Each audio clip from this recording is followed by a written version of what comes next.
I took my husband's phone in for repair. The technician, a family friend, pulled me aside and said, "Cancel the cards and change the locks immediately." Confused, I asked, "What happened?" He showed me the screen. "I found these scheduled messages. Don't forget to subscribe to the channel and comment where you're watching from." I've always believed that the small decisions matter most. The ones we make without thinking, driven by routine and the comfortable assumption that tomorrow will resemble today. That Tuesday morning in Portland, Maine, I made one such decision. I picked up Robert's phone from the nightstand where he'd left it, noticed the cracked screen he'd been complaining about for weeks, and decided to finally take it to Kevin's repair shop on Commercial Street. My name is Stella Hammond, and I'm 66 years old. I've been married to Robert for 41 years. We raised 3 children in our modest Victorian on Munjoy Hill, watched them grow, marry, move away, and return for holidays with grandchildren in tow. I worked as a librarian for 37 years before retiring. Robert still practices dentistry 3 days a week, though he talks constantly about full retirement. We are, by all accounts, ordinary, comfortable, safe. That morning, Robert had already left for his office. He'd been agitated the night before, pacing the kitchen, checking his phone repeatedly. When I asked what was wrong, he'd smiled that practiced smile I'd seen him use with nervous patients and said, "Just a billing issue with the practice. Nothing to worry about, Stella." I'd learned long ago not to press Robert when he used that tone. Our marriage had been built on a foundation of mutual respect and carefully maintained boundaries. He handled the finances. I handled the home. He made the big decisions. I made them palatable. It worked. It had always worked. Kevin's electronics sat wedged between a coffee shop and a used bookstore, the kind of neighborhood fixture that survives on reputation and personal relationships. Kevin Torres had been fixing our family's devices for 15 years. His daughter had been in my book club. His wife brought me soup when I had pneumonia 3 winters ago. He was, in the way small communities create them, family. The bell chimed as I entered. Kevin looked up from a disassembled laptop, reading glasses perched on his bald head. "Mrs. Hammond, what brings you in?" "Robert's phone," I said, holding up the device. "The screen's been cracked for a month. He keeps saying he'll bring it in, but you know men." Kevin laughed, the comfortable laugh of shared exasperation. "Leave it with me. Should have it done by 4. "What's the passcode?" I recited the 6 digits, Robert's mother's birthday, a code he'd used for everything since I'd known him. Simple. Predictable. Robert wasn't a man who embraced complexity. "Perfect. I'll call when it's ready." I spent the day as I spent most days. Tuesday morning yoga at the community center. Lunch with Margaret, my friend of 30 years, who talked about her daughter's divorce with the kind of tired resignation that comes from watching your children make the mistakes you predicted. Grocery shopping. I bought salmon for dinner, the wild-caught kind Robert preferred. Expensive, but worth it for the way it made him smile. The call came at 3:30. "Mrs. Hammond? It's Kevin. The phone's fixed, but..." He paused, and in that pause, I felt something shift. "Could you come in? There's something I need to show you." "Is there a problem with the repair?" "No, the screen's fine. Just, please come in, and come alone." I'd known Kevin for 15 years. I'd never heard that tone in his voice before. Careful. Frightened, almost. The drive back to Commercial Street took 12 minutes. I counted them. When you're 66, you've learned to recognize the moments before everything changes. Your body knows before your mind accepts it. My hands were steady on the wheel, but my heart beat against my ribs like something caged. Kevin was waiting by the door. He locked it behind me, flipped the sign to closed, and led me to the back room where he did repairs. Robert's phone sat on the workbench, screen gleaming and intact. "Stella," he said, and the use of my first name confirmed what I already knew. This was personal now, not business. "I need you to listen carefully. Cancel the credit cards. Change the locks at your house. Today? Right now." The room tilted slightly. I gripped the edge of the workbench. "What are you talking about?" "When I was transferring data to test the new screen, I found something in his messages. Scheduled messages." Kevin's jaw worked. I almost didn't look. I wish I hadn't. But once I saw, "God, Stella, you need to see this." He picked up the phone, unlocked it with the code I'd given him, and opened the messaging app. Then he navigated to a feature I didn't even know existed: scheduled messages, queued to send automatically at future dates and times. There were 7 of them, all addressed to the same number, all scheduled to send over the next 3 months. Kevin handed me the phone. "I'm so sorry." I read the first message, then the second. By the third, I had to sit down. The messages were from Robert to someone named L. They weren't love letters, nothing so simple. They were instructions, logistical, clinical, frighteningly detailed. "The life insurance policy is in the safe, combination 32 to 18 or 7. Death benefit is $750,000. Stella's signature is on file with the company. They won't question it. I've been documenting her memory issues with Dr. Patterson. He's agreed she's showing early signs of dementia. This establishes pattern if anyone asks questions later. The will leaves everything to the kids, but I'm executor. I'll control distribution. Once probate clears, we can access everything without suspicion. 6 months, maybe 8. Remember, grief is expected. I'll play the devastated widower. The community will support me. No one questions a man who's lost his wife of 40 years. My vision narrowed to a tunnel. The phone felt heavy in my hands, as if it weighed more than any object had a right to weigh. I scrolled to the last message, scheduled to send 3 months from today. It's done. The funeral was yesterday. Everything went as planned. I'll see you in Boca next week. The condo is ready. Our new life starts now. The date of that final message was January 12th, 3 months from now. In Robert's mind, in whatever calculation he'd made of my remaining time on Earth, I would be dead by January 12th. Kevin was talking, his words coming from somewhere far away. I don't know who L is. I don't know what he's planning. But these messages... Stella, he's documenting your death before it happens. He's planning something. I looked up at him.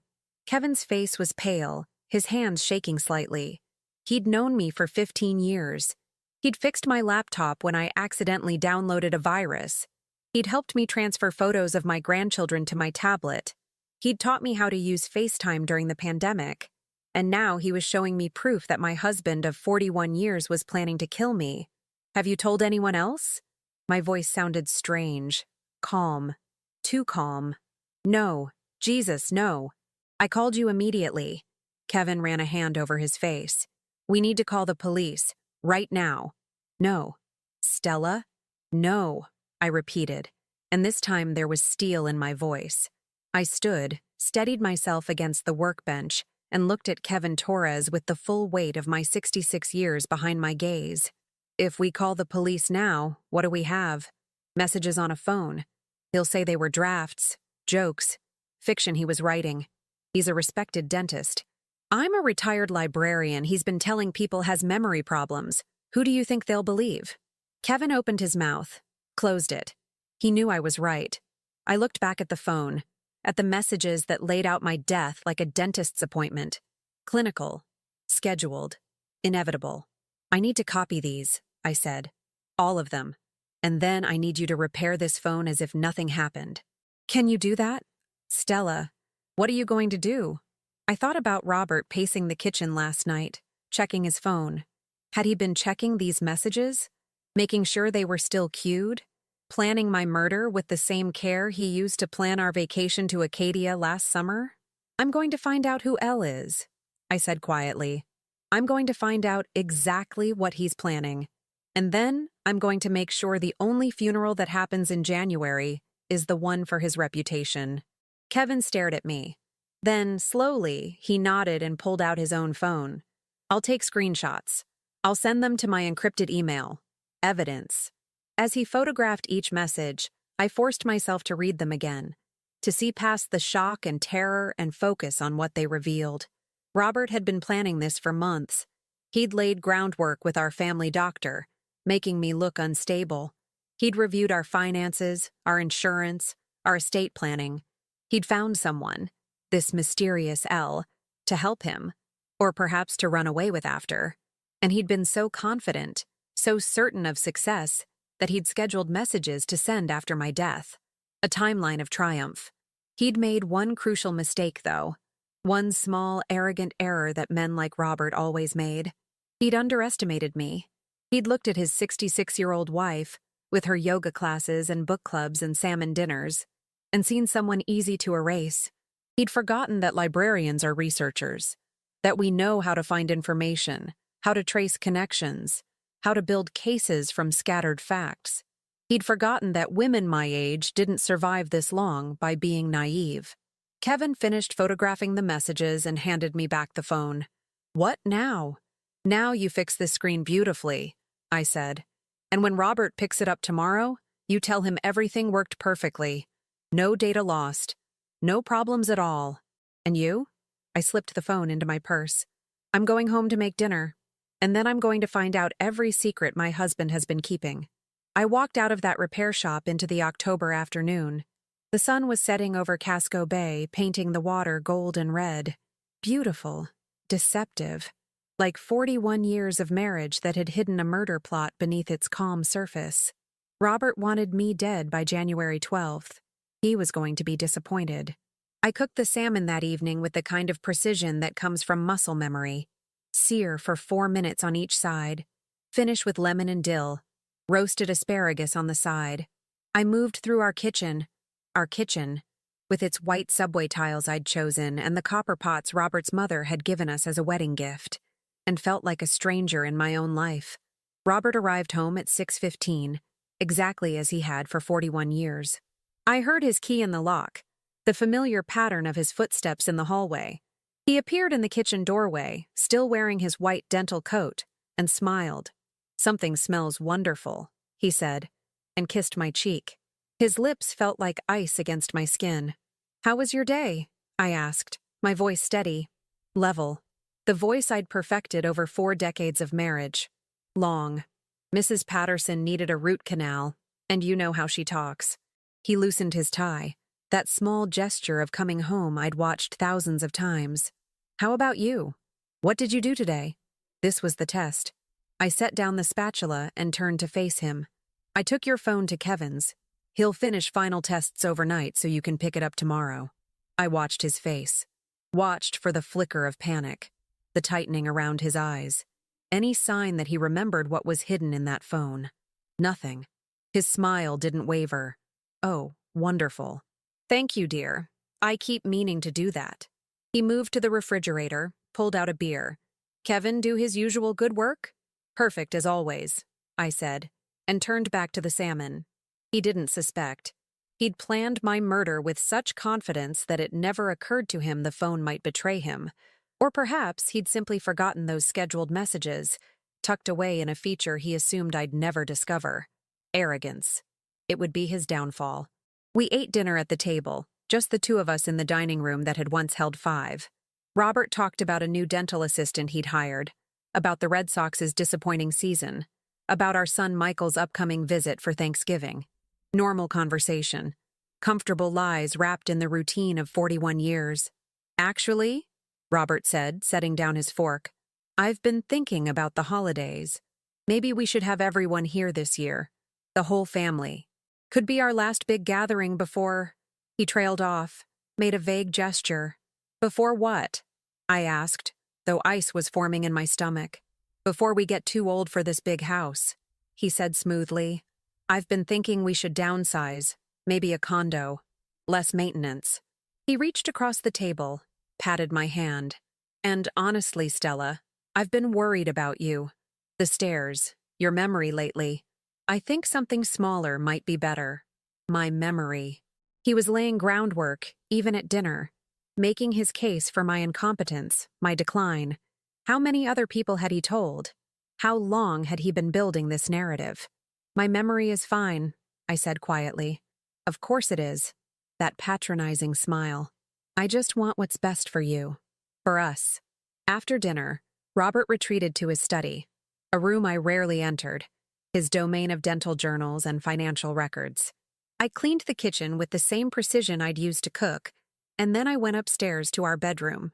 Our bedroom. I looked at it with new eyes. The queen bed we'd shared for 41 years. The photographs on the dresser. Our wedding, the kids at various ages, grandchildren. Robert's reading glasses on the nightstand. my mystery novels stacked beside the lamp. Which side of the bed would Elle sleep on once I was dead? I sat at the small desk in the corner, opened my laptop, and began to search. Finding Elle wouldn't be easy. A single initial provided no trail. But Robert was a creature of habit, and habits left patterns. I started with his email. I'd known his password for years, the same digits as his phone, his mother's birthday. He'd never bothered to hide his accounts from me. Why would he? I was just Stella, his agreeable wife, who never pried, never questioned. His inbox revealed nothing unusual. Emails from the dental practice, confirmations for tea times at the golf course, newsletters from investment firms. I scrolled back 3 months, 6 months, looking for anything addressed to someone with an L name. Nothing. I checked his sent folder, his deleted items, his spam. Hours passed. Downstairs, I heard Robert's study door open, his footsteps heading to the kitchen for his nightly cup of tea. The house settled into its familiar sounds around me, and I kept searching. At 11 o'clock, I found the first thread. It was in a folder I almost missed, labeled Practice Management. Buried among legitimate emails about scheduling and supplies was a message from 3 months ago, addressed to someone named L. Hardy. The contract is ready for your review. Once this is finalized, we can move forward with the partnership. I've attached the financials you requested. As you can see, the practice is quite profitable, more than enough for both of us. Partnership. L. Hardy wasn't a lover, at least not just a lover. This was business. I opened the attachment. It was a detailed financial statement of Robert's dental practice, but the numbers didn't match what he'd shown me on our taxes. The practice was worth nearly $2 million, triple what I'd believed, and there was a notation at the bottom. Asset liquidation timeline, January 2025. January, the month I was supposed to die. My hands trembled as I searched for more emails from L. Hardy. There were 7 more, each carefully hidden in that innocuous folder. The story emerged like a photograph developing in a dark room. L. Hardy, Laura Hardy, was a business consultant Robert had hired 6 months ago. The emails were professional at first, discussing practice valuation and potential buyers. But by the 3rd email, the tone had shifted. I appreciate your discretion regarding the personal aspects of this transition. As we discussed, a clean break from your current situation will make the sale and relocation much simpler. I'm looking forward to our new arrangement. Current situation. He meant me. And then, in an email from August, I've reserved the condo in Boca Raton. 2 bedrooms, ocean view, as you requested. We can close on it as soon as your affairs here are settled. I'm attaching the listing photos. I think you'll approve. I clicked on the attachment. A luxury condominium, all white marble and floor-to-ceiling windows overlooking the Atlantic. $2 million, according to the listing price, to be purchased with the money from Robert's practice, and presumably my life insurance. I took screenshots of everything, emailed them to myself at an address Robert didn't know about, then cleared my browser history. It was past midnight when I finally climbed into bed beside my husband. He was already asleep, snoring softly, one arm flung across my pillow. I lay in the dark and listened to him breathe. How many nights had we slept like this? How many mornings had I woken beside him? How had I never seen what lay beneath the surface? Or had I seen it, and simply chosen not to look? The next morning I drove to the Portland Public Library where I'd worked for 37 years. I knew every corner of that building, every resource, every research database. More importantly, I knew the people. Stella, Marian Andrews, the head reference librarian, looked up from her desk with genuine pleasure. "What brings you in? Missing us already?" "Can't stay away," I said, smiling. "Marian, I need a favor. I need to research someone, but I need it done quietly." Marian's expression sharpened. She'd worked with me for 20 years. She knew when something was wrong. "Come into my office." I told her a version of the truth, that I suspected Robert was planning something financial, possibly selling his practice, possibly planning to leave, that I needed information on his business partner. I didn't mention murder.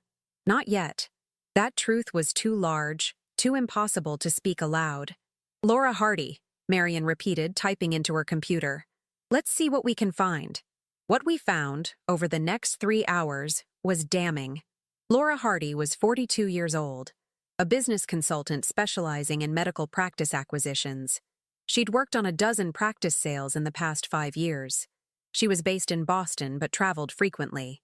She was divorced, no children, and according to her LinkedIn profile, she had recently relocated to Portland, Maine to oversee a significant new acquisition. She's local? I asked. Very local. Marion clicked through to property records. She bought a condo downtown 6 months ago. Pearl Street, overlooking the harbor. Paid cash, $800,000.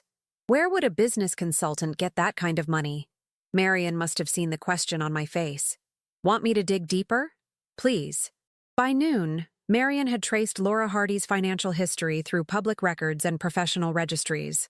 The woman was drowning in debt. Her previous business had failed spectacularly 2 years ago, leaving her with outstanding loans and creditors. The Portland condo had been purchased through a shell company, and the money, Marion's eyes widened as she found this, the money had been transferred from an account belonging to Robert's dental practice. Stella, Marion said carefully, this woman appears to be embezzling from your husband's practice. Or he's funding her. I finished. Willingly. Robert had given Laura Hardy $800,000. He'd promised her a luxury condo in Boca Raton. He was planning to sell his practice for $2 million and disappear with her in January. And the only thing standing in his way was me. There's something else, Marion said, her voice dropping. I found court records. Laura Hardy was investigated for elder fraud in Massachusetts 3 years ago. A client accused her of manipulating him into signing over his assets. The case was dismissed due to lack of evidence. But Stella, she has a pattern. Elder fraud. I was 66 years old. Robert was 68. How stupid does he think I am? I whispered. What? He's being conned. He thinks he's planning my death, but she's planning his. I looked at Marion, the pieces falling into place. He's giving her money, making me look incompetent to justify the murder, probably writing a will that leaves everything to her through some arrangement. And once I'm dead and he's killed me, she has him. He'd be a murderer. She could control everything. Marion's face had gone pale. Stella, we need to call the police, right now. And tell them what? That my husband might be planning something? Based on scheduled messages and financial transfers that could all have innocent explanations? I shook my head. I need more. I need proof of what they're planning. I need to know exactly how he intends to kill me. How will you? My phone rang. Robert's number. I answered, my voice calm. Hello? Stella, where are you? Robert's voice was tight with something I couldn't identify. Anger? Fear? The library. Why? I need you to come home. Now. We have a visitor. Who? There was a pause. Then, Dr. Patterson stopped by because you were too anxious to come into the office. He agreed to a brief house call to review the cognitive screening he says he has on file. The room tilted. I haven't had a cognitive assessment. Yes, you have. Last month, don't you remember? His voice took on that patronizing tone. Stella, this is exactly what we're concerned about. Please come home. Dr. Patterson is waiting. He hung up. I stared at the phone. Marion was watching me, her face full of fear and sympathy. He's fabricating medical records, I said slowly. He's bringing our family doctor into this, creating documentation of my supposed dementia. He's building his case right now. Stella, if I go home, Dr. Patterson will examine me. Robert will have coached him on what to look for, what to document. He'll create a paper trail showing I'm incompetent. I stood, my legs unsteady. And once that trail exists, when I die, no one will question it. Just a tragedy. A woman with dementia, maybe an accident, maybe she got confused with her medications. That was how he planned to do it. Not violence, not anything that would leave evidence, just a slow, documented decline that would make my death seem inevitable. Expected, sad, but not suspicious. What are you going to do? Marion asked. I thought about Robert waiting at home with Dr. Patterson. I thought about Laura Hardy and her downtown condo, bought with my husband's money. I thought about those scheduled messages, counting down to my death. I'm going to go home, I said. And I'm going to take that cognitive assessment. And I'm going to pass it perfectly. And then? Then I'm going to find out every detail of their plan. And I'm going to dismantle it piece by piece. I picked up my purse, headed for the door. Marion, I need you to keep researching.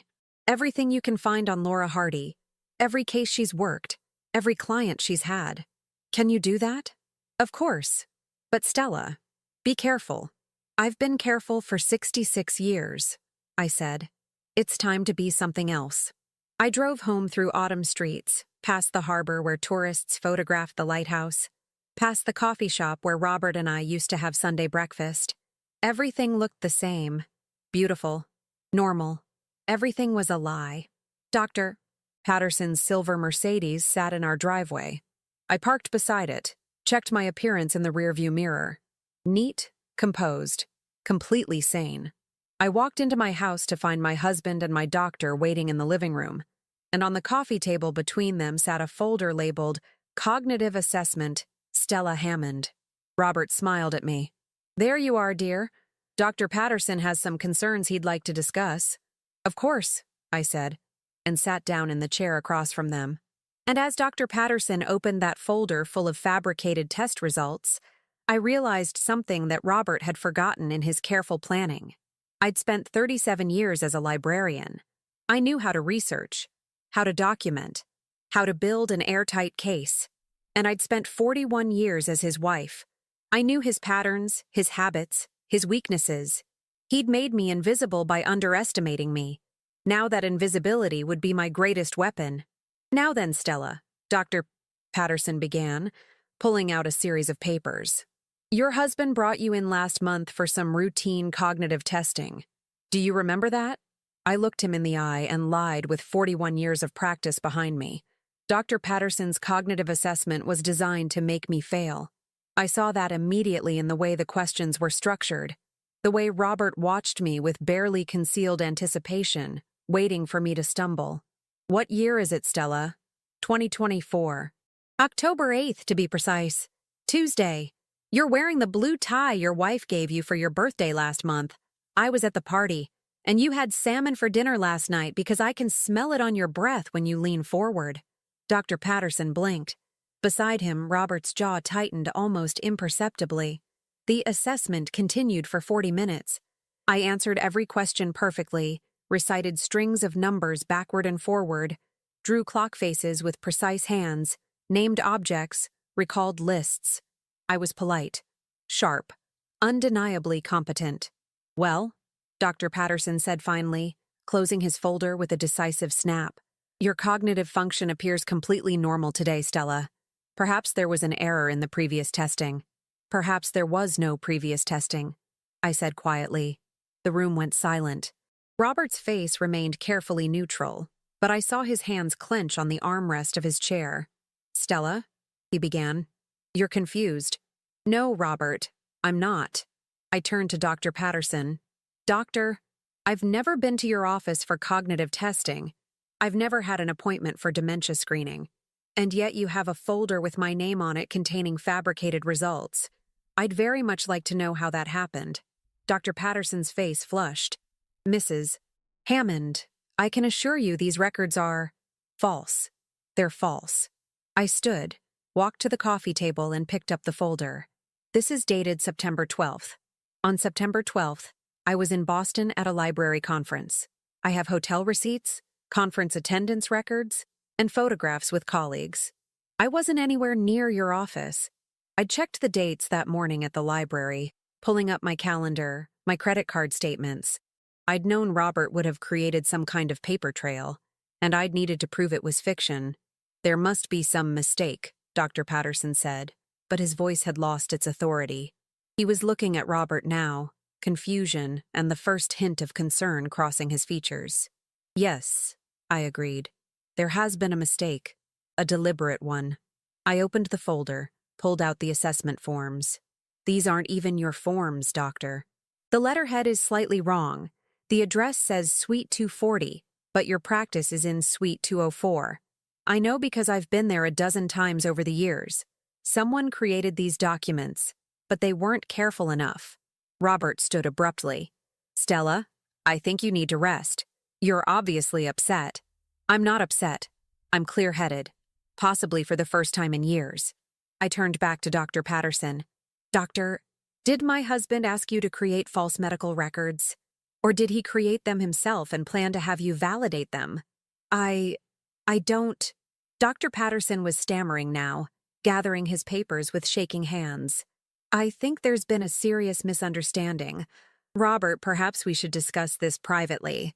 That's an excellent idea, Robert said smoothly, moving toward the door. Stella, why don't you rest upstairs while Dr. Patterson and I sort this out? No. The word came out harder than I'd intended. I'm not going anywhere. In fact, doctor, I think you should leave. Now. And I think you should consider very carefully what you say about this visit, because false medical records are a serious crime. Dr. Patterson practically fled. I heard his Mercedes start, the spray of gravel as he reversed too quickly out of our driveway. Robert and I stood in the living room, facing each other across 41 years of marriage. Stella, he said finally, his voice taking on a reasonable, measured tone. I know how this looks, but you have to understand. I'm worried about you. I've been worried for months. Your memory, your confusion. Stop. I held up one hand. We both know I'm not confused. We both know exactly what's happening here. Something changed in his face. The mask of concern slipped, just for a moment, and I saw beneath it. Cold calculation. Irritation at a plan gone wrong. What exactly do you think is happening? He asked quietly. I think you're planning to have me declared incompetent so you can control our assets. I think you're involved with someone named Laura Hardy. I think... His hand shot out and grabbed my wrist. Not hard enough to hurt, but hard enough to shock. In 41 years, Robert had never grabbed me. You've been going through my things, he said, and his voice was different now. Colder. My emails. My files. Your unlocked accounts, I corrected, pulling my wrist free. You never bothered to hide anything because you never thought I'd look. You underestimated me. Clearly. He stepped back, ran a hand through his hair. When he looked at me again, the mask was back in place, but thinner now. Transparent. All right. Let's talk honestly. Yes, I'm planning to sell the practice. Yes, Laura is helping me. We've become close. I wasn't sure how to tell you. How to tell me you're planning to leave? Or how to tell me you're planning to kill me first? The words hung in the air between us. Robert's face went white, then flushed with anger. That's insane, he said, but his voice wavered. I would never. January 12th, I said. That's the date on your scheduled messages. The ones where you tell Laura, Elle, as you call her, that the funeral is over and your new life is beginning. I've read them all, Robert. Every word. He sat down heavily on the sofa, his face in his hands. For a long moment, he didn't speak. When he finally looked up, there were tears in his eyes. I never meant for you to find out like this, he said quietly. Stella, I'm so sorry, but you have to understand. I've been unhappy for years. Decades, maybe. This marriage, this life, it's been suffocating me. Laura makes me feel alive again. It was the tears that shocked me most. They looked real. Perhaps they were. Perhaps he actually believed his own justification. So leave, I said. Get a divorce.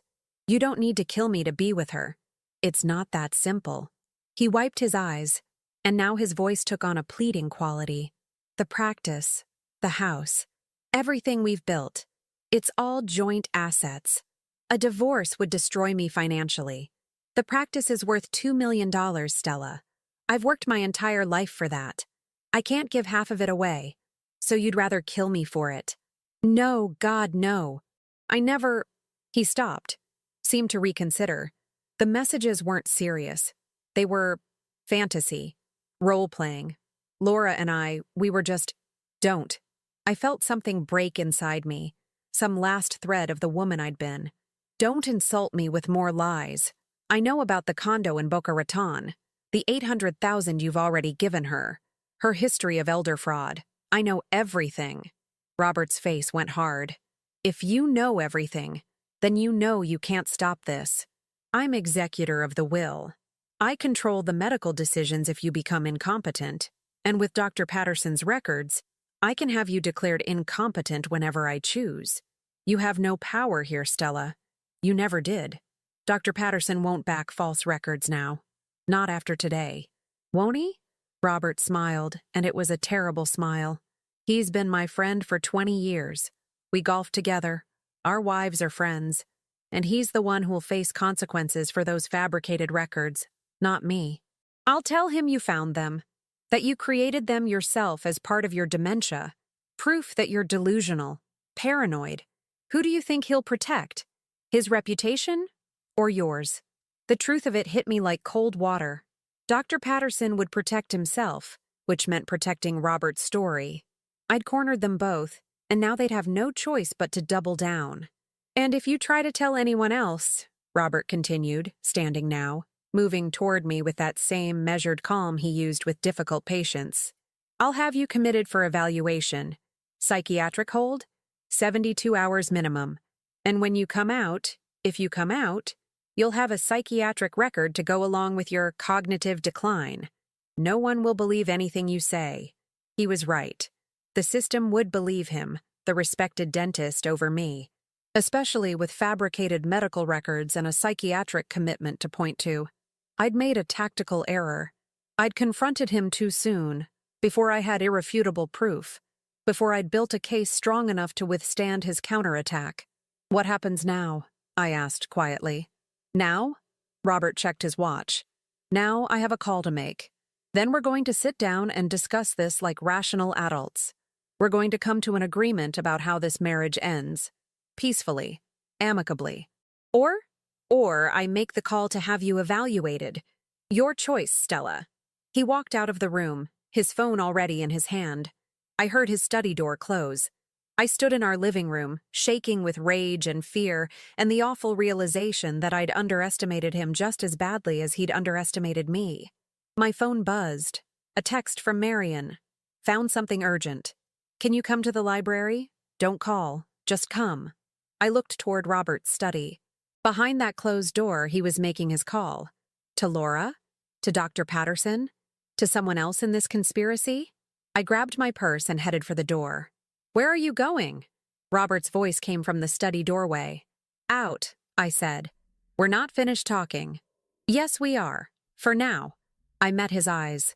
You said I have a choice. I'm making it. I'm leaving. If you walk out that door, then what? You'll have me committed? Go ahead. Try. But I'll tell them everything, Robert. About Laura Hardy, about the money you've given her, about the scheduled messages planning my death. Let's see whose story they believe. It was a bluff. I knew it. He probably knew it too. But it bought me time. I walked out of my house, got in my car, and drove away. In the rearview mirror, I saw Robert standing in the doorway, his phone pressed to his ear, watching me go. The October afternoon had turned gray, clouds rolling in from the Atlantic. Rain was coming. I could smell it in the air. At the library, Marion was waiting in her office, her face pale. What did you find? I asked. She turned her computer screen toward me. On it was a news article from the Boston Globe, dated 8 months ago. Dental practice owner found dead in apparent suicide. Business partner under investigation. I read the article with growing horror. Dr. James Cole, a Boston dentist, had been found dead in his home, an apparent suicide by medication overdose. His business partner, a consultant named Laura Hardy, had been under investigation for financial irregularities but was never charged. The practice had been sold shortly after, its assets liquidated. There's more, Marion said quietly, clicking to another article. 2 years before that, another dentist in Connecticut. Same pattern. Laura Hardy as consultant, sudden death, practice liquidated. That case was ruled an accident. Carbon monoxide in his garage. How many? I whispered. 3 that I can find. Maybe more. Marion's hands were shaking. Stella, she's done this before. She finds successful professionals, older men, helps them plan some kind of exit strategy, and then they die. And every time, she walks away with a fortune and no charges filed. 3 men, all dead. All ruled suicide or accident. All after partnering with Laura Hardy. Robert doesn't know, I said slowly. He thinks he's using her. He thinks they're going to kill me and run away together.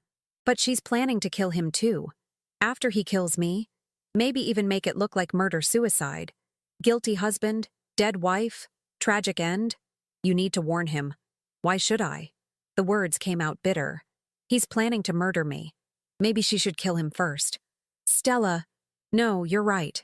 I pressed my hands to my temples, trying to think. If he dies, everything gets complicated. Insurance investigations, estate battles, and our children. I stopped. Our children. Michael, Michelle, and Jennifer.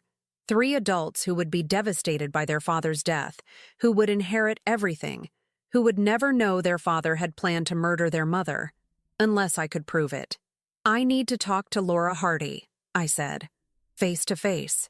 That's insane. She's dangerous. She's killed at least 3 people. She's never been caught, which means she's careful, calculated. She won't risk exposure by doing anything to me directly. I grabbed my purse. Where does she live? Pearl Street. But Stella, trust me, I know what I'm doing. I didn't, not really, but I was out of time for careful planning. Robert was making his moves, and I needed to make mine faster. Laura Hardy's condo was in a converted warehouse building overlooking the harbor, all exposed brick and floor-to-ceiling windows. The kind of place that screamed money she'd gotten from my husband. I buzzed her apartment. No answer. I tried again. Yes? Her voice came through the intercom, smooth and cultured.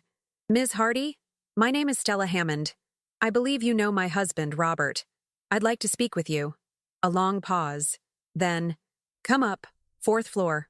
The elevator rose slowly, giving me time to second-guess every decision that had brought me here.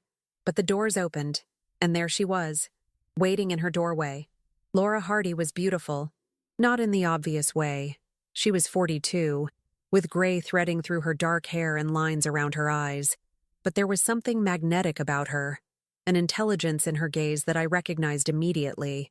She was a predator, and she was very good at what she did. Mrs. Hammond, she said, stepping aside to let me in.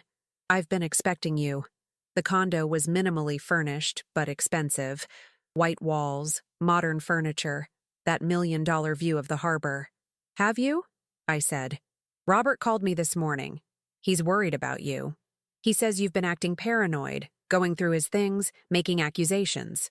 She poured 2 glasses of wine, offered me one. I didn't take it. He's concerned you might be experiencing early dementia. How convenient for you both. Laura smiled and set down the wine. Let's not play games, Stella. We're both intelligent women. You know what's happening. The question is, what are you going to do about it? I'm going to stop you, I said. Both of you. No, you're not. She sat on the white sofa, crossed her legs elegantly. Because you can't prove anything. Those scheduled messages? Robert will say they were a joke, a game we were playing. The money? Business investments. The fake medical records? He'll blame Dr. Patterson, claim he was misled. Everything can be explained away. You've done this before. 3 times at least. 3 dead men. Tragic coincidences. Her smile didn't waver. Investigated and cleared every time. Because I'm very careful, Stella. And very patient. Why are you telling me this? Because I want you to understand your situation. Laura leaned forward. Robert is planning to kill you. He's committed to it now. His practice is under contract. The money's been transferred. Our life in Florida is arranged. But here's what he doesn't know. I don't need him. I never did. My blood ran cold. What do you mean? I mean that Robert served his purpose. He gave me access to his assets, put everything in motion. But once you're dead, he becomes a liability. A murderer with a guilty conscience. A man who might crack under pressure, who might confess. She stood, walked to the window overlooking the harbor. So here's what's going to happen. Robert is going to kill you. However he's planned it. Whatever method he's chosen. And then, filled with remorse, he's going to kill himself. Tragic murder-suicide. The practice will be liquidated to settle the estate. And I, as his business partner and consultant, will facilitate that liquidation. For a substantial fee, of course. You're insane. I'm practical, and I'm giving you a choice. She turned to face me. Work with me. Help me prove Robert's planning to kill you. We'll go to the police together. You, the concerned wife. Me, the worried business partner. We'll turn him in, save your life, and he'll go to prison. The practice will still need to be sold, but you'll be alive to benefit from it. You want me to betray my husband? I want you to survive. And in return, you split the practice sale proceeds with me. $1 million for you, $1 million for me. You get to live, I get paid. Robert goes to prison. Everyone wins. Except Robert, of course. I stared at her. This woman who had killed 3 men and was now offering me a devil's bargain. Why would I trust you? Because you don't have a choice. Robert's going to kill you, Stella. Soon. Maybe this week. Maybe tonight. Your only chance is to act first. With me. She walked closer, her voice dropping. Or you can try to stop him alone and end up just another tragic statistic. Another elderly woman with dementia who accidentally overdosed on her medications. How do you think he's planning it? Pills? An accident on the stairs? Carbon monoxide while you sleep? My phone buzzed. A text from Robert. Where are you? We need to talk. Come home. Laura saw me read it. He's getting impatient, making his move. What's it going to be, Stella? Partner with me in love? Or go home to your husband and take your chances? I looked at this woman who had killed 3 men, who was planning to kill my husband, who was offering me survival at the price of betrayal, and I realized that somewhere in the past 48 hours, I'd walked into a trap that had no good exits. I need time to think, I said. You have until midnight. After that, I call Robert and tell him you came here, that you know everything, that he needs to act immediately. Laura's smile was cold. Choose wisely, Stella. Your life depends on it. I walked out of that condo into the October rain, my phone buzzing with another text from Robert. Stella, please, come home. I'm worried about you. I had 8 hours until midnight. 8 hours to decide whether to trust a serial killer or face my murderous husband alone. 8 hours to figure out how to survive a game where both players wanted me dead. I didn't go home. Instead, I drove to the one place in Portland where I could think clearly, the Eastern Promenade, overlooking Casco Bay. The rain had stopped, leaving the October evening cold and sharp. I sat on a bench facing the water and tried to organize the chaos of the past 48 hours into something resembling a plan. Robert wanted me dead for money and freedom. Laura wanted Robert dead for money and safety. Both of them believed I was expendable. Naive. Easy to manipulate or eliminate. They were both wrong. My phone rang. Michael, my oldest son. I almost didn't answer, but a mother's instinct is hard to ignore. Mom? Where are you? Dad called me. He's worried sick. I'm fine, Michael. I just needed some air. He says you've been acting strange, paranoid. He mentioned something about fake medical records. Michael's voice carried the careful tone people use when they think they're talking to someone unstable. Mom, are you feeling okay? So Robert was already working on the children, planting seeds, building his narrative. Michael, I need you to listen to me very carefully. Your father is lying to you. Mom, no, listen. He's planning something. Something terrible. I found evidence. Evidence of what? Now Michael sounded truly worried. Not for me. For my mental state. Mom, Dad says you've been going through his things, making accusations about his business partner. He's really concerned about you. We all are. We. Michelle and Jennifer are on their way up from Boston. They'll be there by tonight. We think maybe you need to see someone. A specialist. Dad found a really good facility that... A facility. The words came out flat. He wants to have me committed. Not committed. Just evaluated. Mom, you sound like you're not yourself. I closed my eyes. This was Robert's plan B. If he couldn't kill me quietly, he'd have me institutionalized. And once I was locked away, medicated, declared incompetent, he could do whatever he wanted with our assets, our life. And when I finally died, in that facility or after, no one would question it. Michael, on September 12th, where was I? What? September 12th. Where was I? A pause. I don't know. Why? Because your father has medical records claiming I was at Dr. Patterson's office having cognitive testing that day.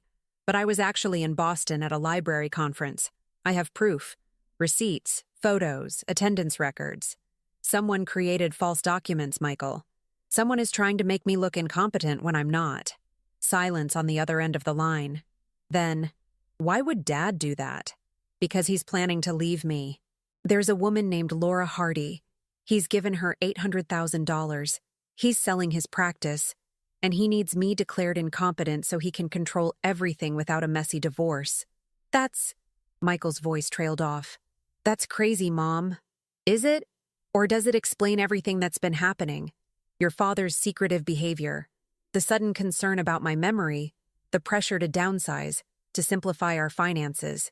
Another pause. Longer this time. I'll ask him about it. Don't.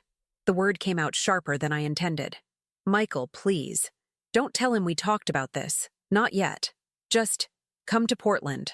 Look at the evidence I have. Then decide what you believe. Mom, if what you're saying is true, it is true, and it's worse than you know. But I need you to trust me. Can you do that? He sighed. Okay, I'll come. But I'm bringing Michelle and Jennifer with me. We'll all sit down together and figure this out. Thank you. I ended the call before he could hear my voice break. The sun was setting over the bay, painting the water red and gold. Beautiful and cold. Like everything else in my life lately. I had 3 hours until midnight. 3 hours until Laura's ultimatum expired. I needed a plan that didn't involve trusting a serial killer or facing my husband's murder plot alone. I called Marion. I need everything you found on Laura Hardy, all of it.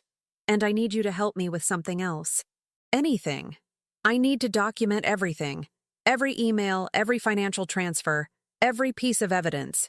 I need it organized, dated, cross-referenced, and I need it done in the next 2 hours. Stella, what are you planning? I'm planning to survive. We worked in Marion's office, the library quiet around us after closing time. Marion printed emails, financial records, news articles about Laura's previous victims. I wrote a detailed timeline of everything that had happened, every discovery, every threat.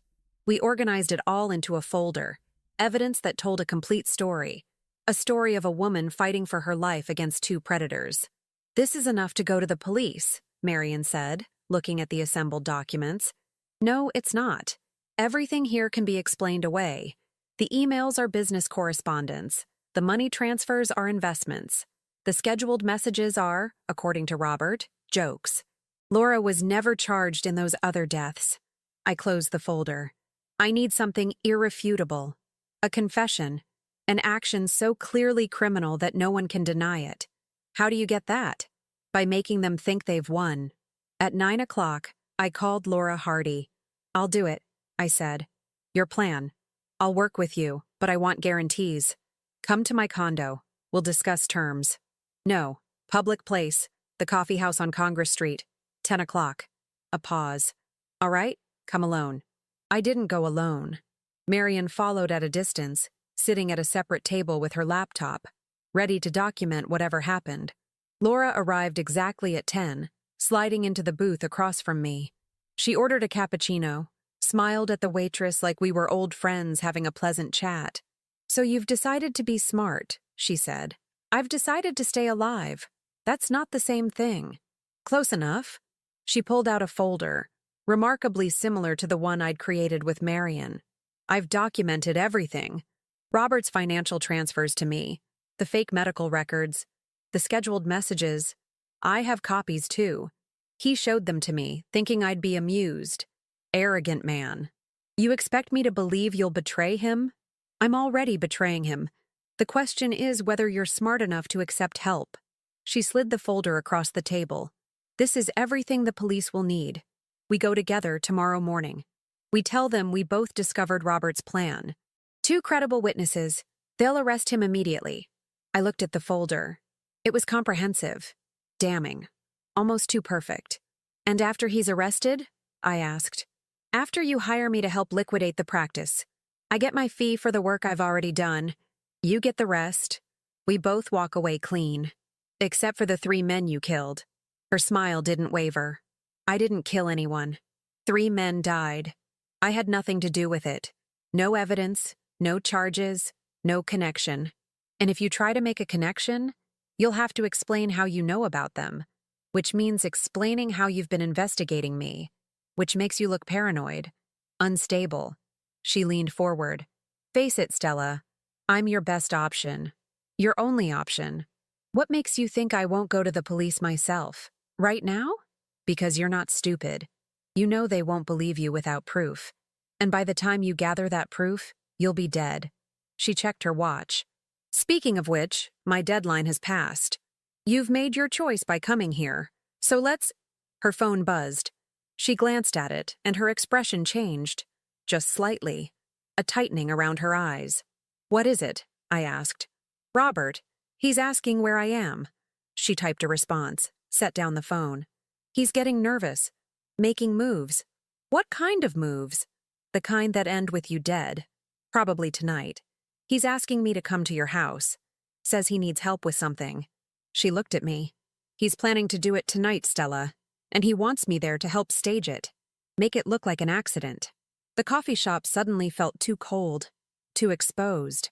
Through the window, I could see Congress Street, the evening pedestrians, the normal world going about its business while my life teetered on a knife's edge. Then we call the police now, I said. And tell them what? That your husband texted his business partner? That's not a crime. Laura stood. No, we stick to the plan. Tomorrow morning we go in together with evidence. Tonight you stay somewhere safe. A hotel? Don't go home. He'll know something's wrong. Let him know. Let him panic. Panicked men make mistakes. She picked up her folder. I'll meet you at the police station tomorrow morning. 9 o'clock sharp. Don't be late and don't do anything stupid. She left before I could respond, disappearing into the October night. Marian materialized at my elbow. Did you get it? I pulled the small recording device from my purse, a digital recorder I'd borrowed from the library's audiobook collection. Every word. She confessed to working with Robert. She confirmed his plan to kill me.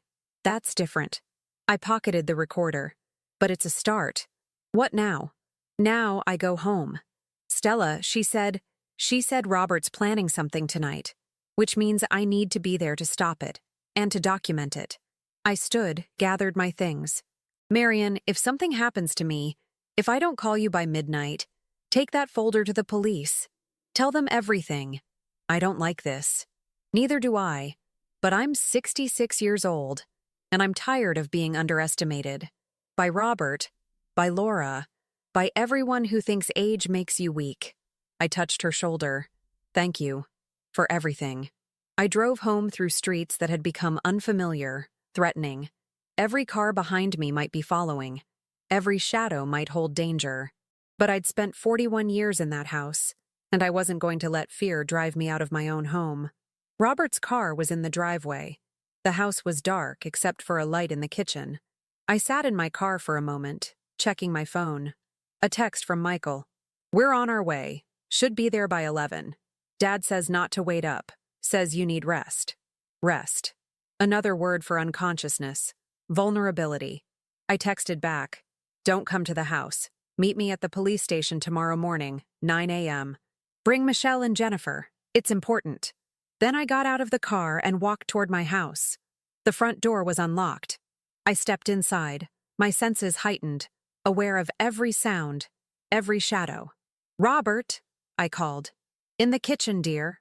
I found him at the table, a bottle of wine open, 2 glasses poured. He smiled when he saw me. That same smile I'd seen 10,000 times before. Warm, familiar, deadly. I was worried, he said. I'm glad you're home. Are you? Of course. He gestured to the wine. Sit, please. We need to talk. I looked at the glasses. The wine was my favorite. A Pinot Noir from Oregon, expensive, a bottle we saved for special occasions. What are we celebrating? I asked, not moving. We're not celebrating. We're resolving things. He picked up his glass, took a sip. I know you've been scared, Stella. Confused. I know you found some things that worried you. But I can explain everything. If you'll just sit down and listen. I remained standing. Where's Laura? His hand tightened on the glass. Laura? Your business partner. The woman you've given $800,000. The woman you're planning to run away with after I'm dead. Where is she? Stella, for God's sake. She's not coming, is she? You texted her, asked her to come help you, but she didn't respond. Because she's done with you, Robert. She got what she wanted. And now you're alone with a wife who knows everything and a murder plot that's falling apart? Robert set down his glass very carefully. When he looked at me, the mask was gone completely. No warmth, no pretense, just cold assessment. How much do you actually know? He asked. Everything. The messages, the money, Laura's history, the 3 men she killed. Your plan to make my death look like an accident. I pulled out my phone, held it up. And I've recorded all of it. Evidence. Proof. Enough to send you to prison for conspiracy to commit murder. You're bluffing. Am I? I played back Laura's voice from the recorder in my purse. He's planning to do it tonight, Stella, and he wants me there to help stage it. Robert's face went white, then red. He stood and I saw his hands shaking, with rage or fear I couldn't tell. You've ruined everything, he said quietly. 41 years, and you've ruined it all in 2 days. I ruined it! You planned to murder me! I planned to be free. He slammed his hand on the table, making the wine glasses jump. Free from this suffocating marriage, this boring life, this prison of responsibility. Laura offered me a way out, a new life, and you... He pointed at me, his finger shaking. You couldn't just accept it. You had to investigate, to interfere, to ruin everything. So what now? I asked, my voice steadier than I felt. Do you still plan to kill me? Here? Tonight? With your children on their way? That stopped him. The kids? I called Michael, told him everything. He's coming here with Michelle and Jennifer. They'll be here within the hour. A lie, but a useful one. And I've sent all the evidence to my lawyer and the police. You can't silence me anymore, Robert. It's over. He stared at me, and I watched the calculation in his eyes, weighing options, assessing escape routes, trying to find a way to salvage his plan. Then his shoulders slumped. He sat back down, picked up the wine glass, drained it. You think you're so smart, he said quietly, but you don't understand what you've done. Laura isn't done with me. She's done with both of us. Those other men, they didn't die because she wanted money. They died because they became liabilities, threats, and now we both are. A chill ran down my spine. What do you mean? I mean Laura Hardy doesn't leave loose ends. And we're loose ends, Stella. Both of us. She has evidence against me, and now she has evidence that you know about her. She can't let either of us talk to the police, so she'll... The kitchen window shattered. I hit the floor instinctively, glass raining down around me. Robert dove under the table. For a moment, there was only silence and the sound of our ragged breathing, then footsteps on the back porch. Slow, measured, coming toward the door. Robert's eyes met mine across the kitchen floor, and in that moment, I saw genuine terror there. Terror that matched my own. She's here, he whispered. God help us. She's here. The back door handle turned slowly. We weren't dealing with a con artist anymore, or a schemer who worked through manipulation and forged documents. We were dealing with a killer who'd decided to eliminate her witnesses, and she was coming inside. The back door opened slowly, and Laura Hardy stepped into my kitchen like she owned it. She was wearing gloves, black leather, and carrying nothing visible, but her presence filled the room with cold menace. Both of you, on your feet, she said calmly. Slowly. Robert and I rose from the floor, glass crunching under our shoes. My heart hammered against my ribs, but my mind was clear, crystalline. This was the moment I'd been preparing for, even if I hadn't known it. Laura, Robert began, I can explain. You texted me 6 times tonight, she interrupted, moving further into the kitchen. Desperate messages, begging me to come help you handle Stella. You made me a co-conspirator in murder, Robert. Put it in writing. Did you really think I'd ignore that liability? I never meant. Of course you didn't. You never think past your immediate needs. That's why you're a terrible criminal. She glanced at me. And you. So clever. Recording our conversation, gathering evidence, playing detective. You should have gone to the police immediately. Instead, you came home to confront him. Fatal mistake. The police have everything, I said. If something happens to us— No, they don't. You're bluffing, I can tell. Laura smiled. You wanted more evidence first. You wanted to catch him in the act, get a confession. You're too thorough to go to the police with half a case. It's a librarian's instinct. Complete the research before drawing conclusions. She was right, and she knew it. The folder was still with Marion, the recording in my purse. Nothing had been delivered to the police yet. So what's your plan? I asked, forcing my voice steady. Kill us both? That's 2 murders, Laura. Much harder to explain than one accident. Not when it's a murder-suicide. She moved toward the wine bottle on the table. Distraught husband, planning to kill his wife, gets caught by her. They struggle. He stabs her. She picked up the knife from the counter, the one I'd used to slice lemons for dinner. And then, overcome with guilt, he takes his own life. Tragic end to a 41-year marriage. The whole neighborhood will talk about it for years. They'll investigate, Robert said, his voice shaking. They'll find the financial transfers, the evidence. Evidence I'll provide myself. As the concerned business partner who tried to warn Stella about her husband's declining mental state, his paranoia, his violent fantasies. Laura set down the knife, looked at us both. I've done this before. I know how to construct a narrative. The question is, which of you dies first?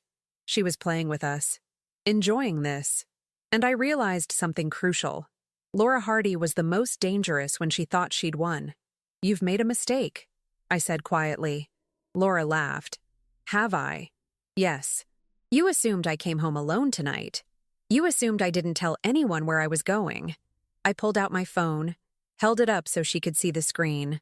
I've been on an open call with Marion Andrews at the Portland Public Library for the past 20 minutes. She's heard everything, every word you've said. Laura's smile faltered, just for a second. But it was enough. You're lying. Am I?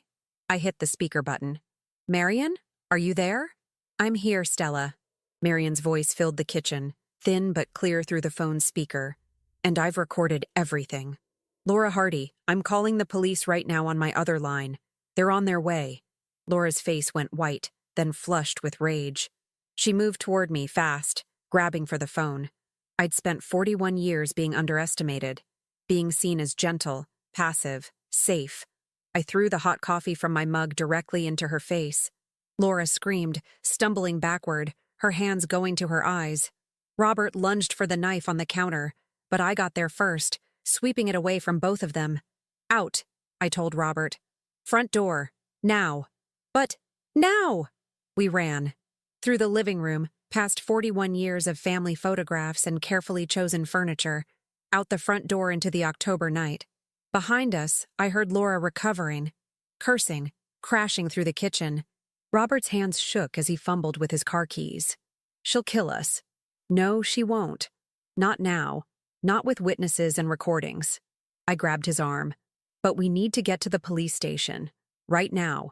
Before she runs. We got into his car. His hands were shaking too badly to drive. So I drove. Something I hadn't done with Robert in the passenger seat in years. We flew down Munjoy Hill toward the police station on Middle Street, and I called Marion back. Are the police really coming? I asked. On their way to your house. I called them the moment Laura admitted to planning murder. They've been listening to the recording. Marion's voice was breathless. Stella, are you safe? Getting there. Meet us at the station. Bring everything. The Portland Police Department was lit up like a beacon. I pulled into the parking lot and we practically fell out of the car. Inside, the night desk sergeant looked up in alarm at our disheveled appearance. We need to report an attempted murder, I said, and a conspiracy, and fraud, and we have evidence. Within minutes, we were in an interview room. Within an hour, Marion arrived with the folder and the recordings. Within 2 hours, Detective Melissa Morgan was looking at everything we'd compiled with an expression of growing shock. Mrs. Hammond, she said carefully, are you telling me that your husband conspired with Laura Hardy to murder you, and then she attempted to kill you both when you discovered the plot? That's exactly what I'm telling you. I met her eyes, and I have proof of everything. Robert sat beside me, his head in his hands. When the detective asked him to confirm my story, he just nodded. I wanted out of the marriage, he said quietly. I met Laura 6 months ago. She was so vibrant, alive. She made me feel young again. When she suggested I could liquidate the practice, start fresh, I jumped at it. He looked at me, and there were tears in his eyes. But I never wanted to kill you, Stella. I swear. That was all Laura's idea. She said it was the only way, that a divorce would destroy me financially, that you'd never agree to a settlement. She kept pushing, planning, and I went along with it because I'm a coward. So, the scheduled messages? Detective Cole asked. Laura wrote them. Said they were just a fantasy. A game. I never thought she'd actually... His voice broke. I never thought any of this would actually happen. It was a lie. Or half a lie. Robert had wanted me dead. The evidence was clear. But now, faced with the consequences, he was trying to shift blame entirely onto Laura, making himself the manipulated victim instead of the co-conspirator.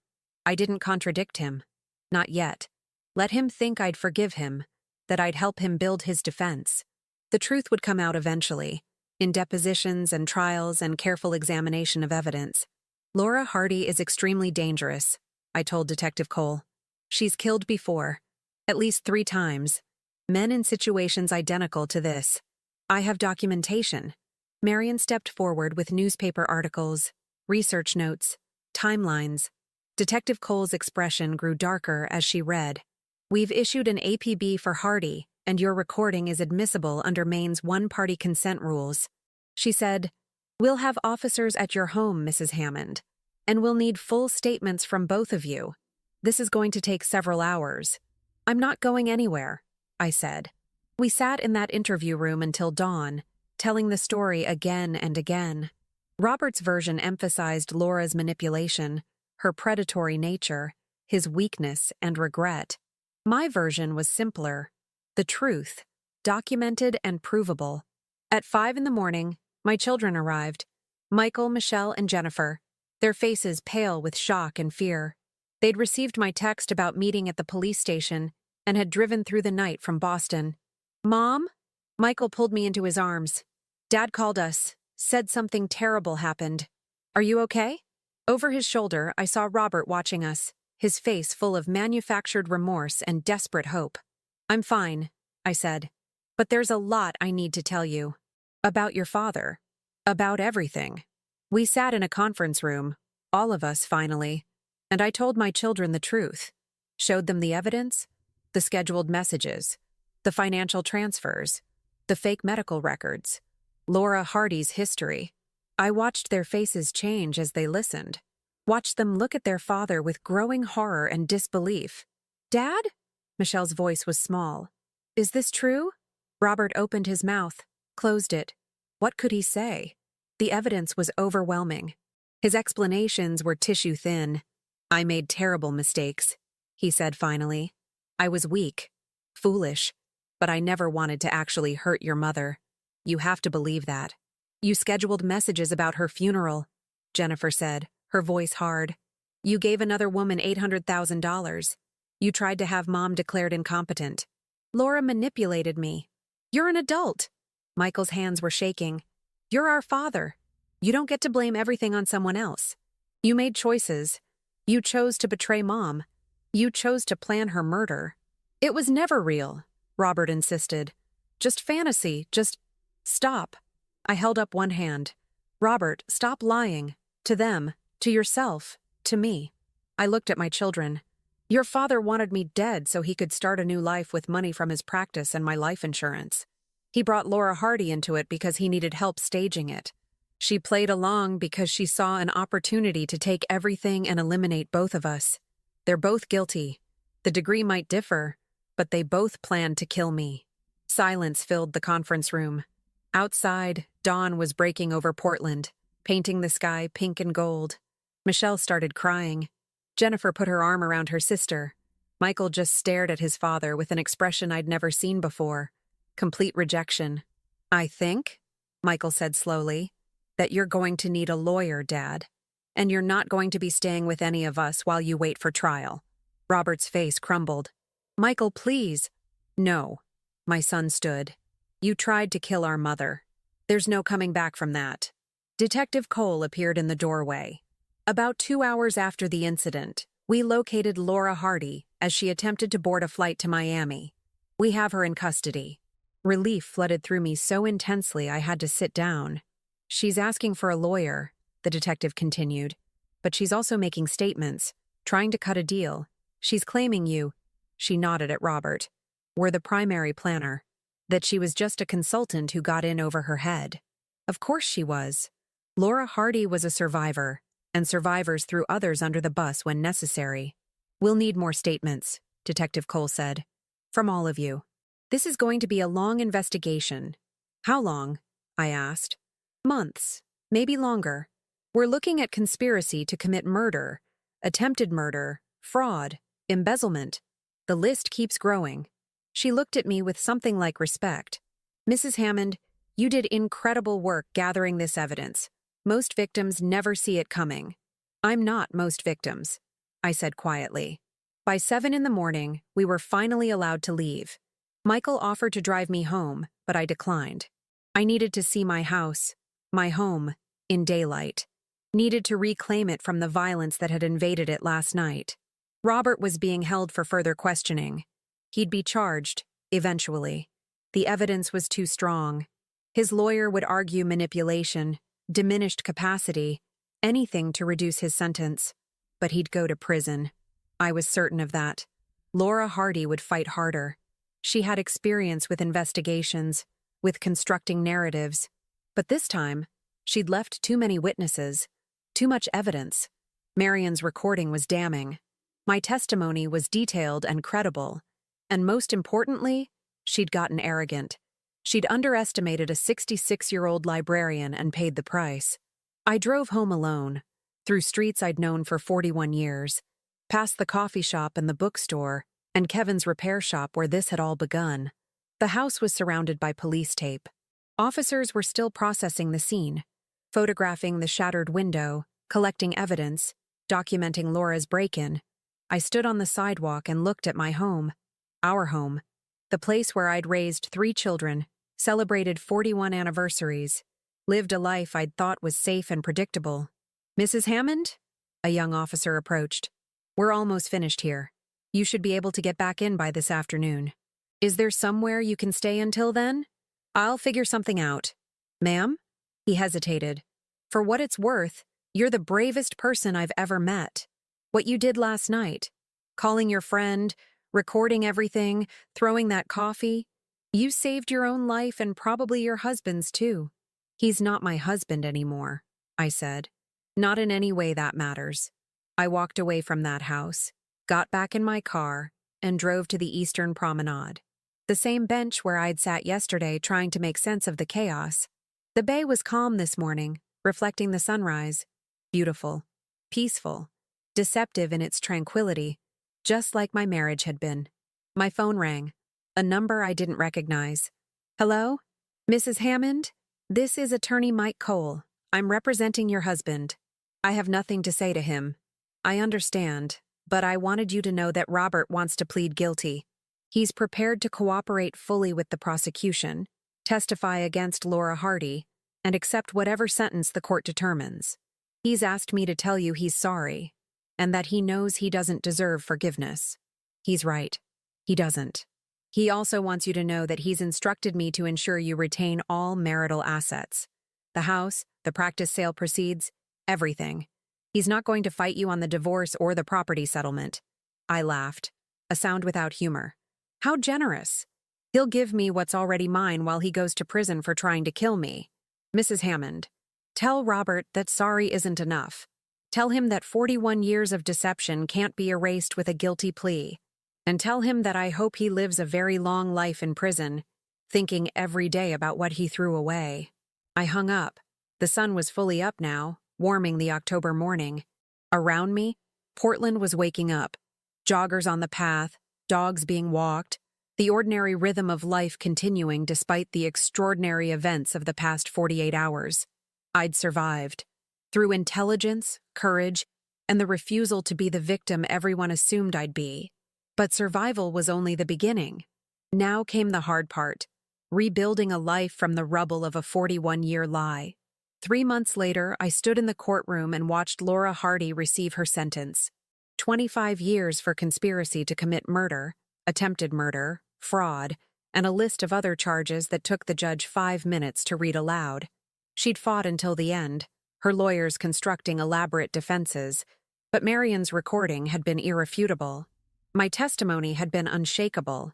And when investigators dug deeper into those 3 previous deaths, they'd found patterns, financial irregularities, suspicious timing, witnesses who'd been afraid to speak before. Laura Hardy would likely die in prison. She looked at me as the bailiffs led her away, her face a mask of cold fury. I met her gaze without flinching. She'd underestimated me, and that mistake had cost her everything. Robert's sentencing had been quieter, sadder. 12 years for conspiracy to commit murder, reduced because of his cooperation and guilty plea. His lawyer had argued that he'd been manipulated, that Laura had been the primary architect of the plot. The judge had been unmoved. "You are a 68-year-old man," she'd said from the bench, looking at Robert with barely concealed disgust. "A professional, a father and grandfather. You chose to participate in a plot to murder your wife of 41 years rather than have an honest conversation about divorce. That choice reveals profound moral bankruptcy, regardless of who initiated the plan." My children had attended his sentencing. They'd sat behind me, silent, their support a physical presence at my back. When Robert had turned to look at us before being led away, none of them had met his eyes. The divorce had been finalized 2 weeks ago. I kept the house, the retirement accounts, and my share of the dental practice sale proceeds after the court-appointed receiver closed the sale in March 2025. Robert's lawyer had made good on his promise. Robert didn't contest anything. Perhaps he'd genuinely felt guilty. Or perhaps he'd simply recognized that fighting would only make things worse. I didn't care which. I had what I needed to rebuild. Today, I was meeting with the real estate agent. The house on Munjoy Hill was too large for one person, too full of ghosts and broken memories. I'd decided to sell it and buy something smaller. A condo overlooking the harbor, perhaps. Something that was entirely mine, untainted by the past. "Mrs. Hammond?" The agent, a woman named Patricia Cole, smiled at me across her desk. "I have excellent news. We've received 3 offers on your property, all above asking price. The market is very strong right now." We reviewed the offers together. One was from a young family, a couple with 2 children, their letter full of excitement about raising their kids in the neighborhood. I thought about Michael, Michelle, and Jennifer playing in that backyard, climbing the old maple tree, learning to ride bikes on the quiet street. "This one," I said, pointing to the young family's offer. "I'll accept this one." "It's actually the lowest of the 3 offers," Patricia noted gently. "I know, but they'll love the house the way it deserves to be loved. That matters more than an extra $20,000. Patricia smiled. "You have a kind heart, Mrs. Hammond." I thought about that as I drove home. To the house that would soon belong to someone else. Kind wasn't the word most people had been using to describe me lately. The local news had covered the trial extensively, painting me as either a hero or a victim, depending on the outlet. My story had been picked up nationally. "Woman outsmarts husband's murder plot," ran in USA Today. A producer from a true crime podcast had called 3 times. I'd declined all interview requests. This wasn't a story I wanted to tell for entertainment. It was my life, my pain, my survival. I didn't owe anyone else access to it. Kevin Torres had been one of the few bright spots in the aftermath. He'd testified at both trials, explaining how he'd found the scheduled messages, how he'd immediately known something was wrong. His testimony had been crucial. It established the timeline, proved the premeditation. "You saved my life," I'd told him afterward. "You saved your own life," he'd corrected. "I just gave you information." Everything after that, the investigation, the evidence gathering, the confrontation, that was all you. He was right, of course. But I'd learned something important over these 3 months. You don't survive alone. Marion's help had been invaluable. Kevin's warning had been essential. My children's support had kept me grounded when everything felt surreal and impossible. Community mattered. Connection mattered. And I'd spent 41 years in a marriage that had isolated me, made me smaller, convinced me that Robert's approval was all I needed. Never again. I pulled into the driveway of the Munjoy Hill house one last time. Tomorrow, the movers would come. Next week, I'd hand over the keys to that young family and their dreams. Inside, the house was mostly empty now. Boxes lined the hallways, furniture covered with sheets. I'd kept very little. Photographs of my children, books I couldn't bear to part with, a few pieces my mother had left me. Everything else was going to charity, or to the kids. I didn't want anything that reminded me of Robert. My phone rang. Michelle. Mom? Are you home? We're outside. All three of my children stood on the porch. Michael with his wife Amy, Michelle alone after her recent divorce, Jennifer with her girlfriend Kate. They were carrying grocery bags and bottles of wine. We thought you could use company on your last night here, Michael said. And we brought supplies for a proper goodbye dinner, Jennifer added. We cooked together in the kitchen where Laura Hardy had threatened our lives. We ate at the dining room table where I'd served 10,000 family meals, where Robert had pretended everything was normal while planning my death. We drank wine and told stories. Good memories from before everything shattered, because those memories deserved to be preserved, even if the marriage itself had been a lie. Do you remember when Dad tried to install that ceiling fan? Michelle asked, laughing. And it fell down in the middle of dinner? And he insisted he'd done it correctly, that the ceiling was defective, Michael added. We all laughed, but there was pain beneath the humor. Grief for what we'd lost, for the father they'd thought they knew, for the family unit that had seemed so solid and was revealed to be built on sand. I'm sorry, I said quietly. I'm sorry that I didn't see it earlier, that I let you all believe everything was fine for so long. Mom, no. Jennifer reached across the table, took my hand. You didn't let us believe anything. He lied. To all of us. For years, probably. You're not responsible for his deception. But I should have. What? Read his mind. Monitored his every action. Michael shook his head. You trusted your husband. That's not a failure, Mom. That's what marriage is supposed to be. He's the one who betrayed that trust. You're the bravest person I know, Michelle said, her eyes bright with unshed tears. When you found out what he was planning, you didn't fall apart. You didn't run away. You fought back. You gathered evidence. You outsmarted both of them. And you survived. You're our hero, Mom. I let myself cry then.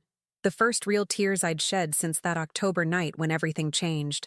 My children surrounded me, holding me, letting me release months of fear and grief and rage. I thought I'd be devastated, I admitted. Losing the marriage, losing the house, losing the life I'd built. But I'm not. I'm relieved. Is that terrible? It's honest, Amy said gently. And honesty is what you deserve now.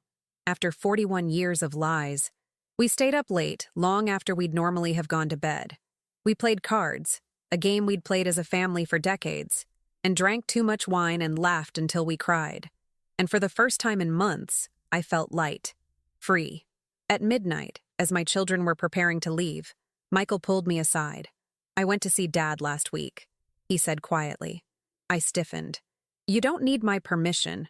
I know, but I wanted you to know. He looked uncomfortable. He's not doing well. Prison it's hard on him. He's lost weight. He looks old. He is old. We both are. He asked about you. Whether you were okay? Whether you'd found a new place? Michael met my eyes. I didn't tell him anything. I said you were doing well, that you were moving forward. He cried. Good. Mom. No, Michael. I know you want me to feel sorry for him, to forgive him, but I can't. Maybe someday, but not now. Not when I still wake up sometimes and wonder if he would have actually gone through with it. If he would have held me while I died, knowing he'd killed me. Michael hugged me tightly. You don't have to forgive him. I just wanted you to know that he's suffering, that he knows what he lost. After they left, I walked through the empty house one final time. Each room held memories, birthdays and Christmases and ordinary Tuesdays. I'd been happy here once, Or I'd thought I was happy, which maybe amounted to the same thing. But happiness built on lies isn't real. And I was done with anything that wasn't real. I spent my last night in the house sleeping on an air mattress in the master bedroom, surrounded by boxes. And when dawn broke over Portland, I felt ready. Ready to leave. Ready to start over. Ready to be Stella Hammond, not Robert's wife or the murder plot survivor, but just myself, whoever that turned out to be. The movers came at 8. By noon, the house was empty. By 2 o'clock, I'd handed the keys to Patricia Cole and driven away without looking back. My new condo was downtown, in a renovated building near the old port. Smaller than the house, just 2 bedrooms, one for me and one for guests. But the windows overlooked the harbor, and the space felt like possibility. Marian helped me unpack, chattering about library gossip and her daughter's upcoming wedding. Kevin stopped by with a housewarming gift, a new laptop, top of the line, already set up and ready to use. For your next investigation, he joked. There won't be a next investigation, I assured him. I'm done with mysteries. But that wasn't entirely true, because the biggest mystery remained. Who was I, now that I wasn't Robert's wife? Now that I didn't have to be accommodating, careful, small? Over the next weeks, I began to find out. I joined a book club, a real one, not the polite social gathering I'd attended before, but a group that read challenging books and had passionate, sometimes heated discussions. I started yoga teacher training, something I'd always wanted to do but never had time for. I volunteered at the library, helping Marian with digital literacy programs for seniors. I dated, tentatively, a retired professor I met at the bookstore, a widower from the book club. Nothing serious, nothing that required promises or compromises. Just conversation and companionship on my terms. I discovered that I liked living alone, liked making decisions without consulting anyone, liked eating dinner at 9 o'clock if I wanted to, or not eating dinner at all, liked the silence and the solitude and the freedom to be exactly who I was without editing myself. 6 months after Laura's sentencing, I received a letter forwarded from my lawyer. It was from Robert, written from the federal prison in New Hampshire where he was serving his sentence. I almost threw it away unopened, but curiosity, the same quality that had saved my life, made me read it. Dear Stella, I don't expect you to respond to this. I don't even know if you'll read it, but I need to say some things, even if only to the void. I was a fool, a coward, a selfish man who threw away everything valuable for a fantasy. I told myself I was unhappy, that I deserved more, that you didn't understand me. But the truth is simpler and uglier. I was bored, and instead of dealing with that honestly, I destroyed our life. You were always the strong one. I see that now. You raised our children while I focused on my career. You maintained our home, our social connections, our family bonds. You were the foundation of everything good in my life, and I was planning to kill you rather than have an honest conversation about what I needed. I think about that every day in here, about how close I came to murder, about what I would have lost. Not just my freedom, but my soul. Laura manipulated me, but I let her. I wanted to believe her promises because they let me avoid responsibility. That's on me. All of it. I hope you're happy, Stella. I hope you're building a life that makes you feel as free and alive as you deserve to feel. I hope someday our children can forgive me, though I don't deserve it. And I hope you know that what you did, fighting back, surviving, refusing to be a victim, that took more courage than I've ever had in my entire life. I'm sorry. For everything. Robert. I read the letter twice. Then I folded it carefully and put it in a drawer. I didn't respond. I didn't forgive him. But I acknowledged his words, his regret, his recognition of what he'd done. And then I moved on. Because that was the real victory. Not the trial, not the sentencing, not even the survival. The victory was building a life so full and satisfying that Robert's absence didn't leave a hole. The victory was discovering that at 66 years old, I was stronger, braver, and more capable than I'd ever known. 1 year after that October night when everything changed, I stood on my balcony overlooking Casco Bay and watched the sunset paint the water gold and red. The air smelled of salt and possibility. Below, Portland bustled with life.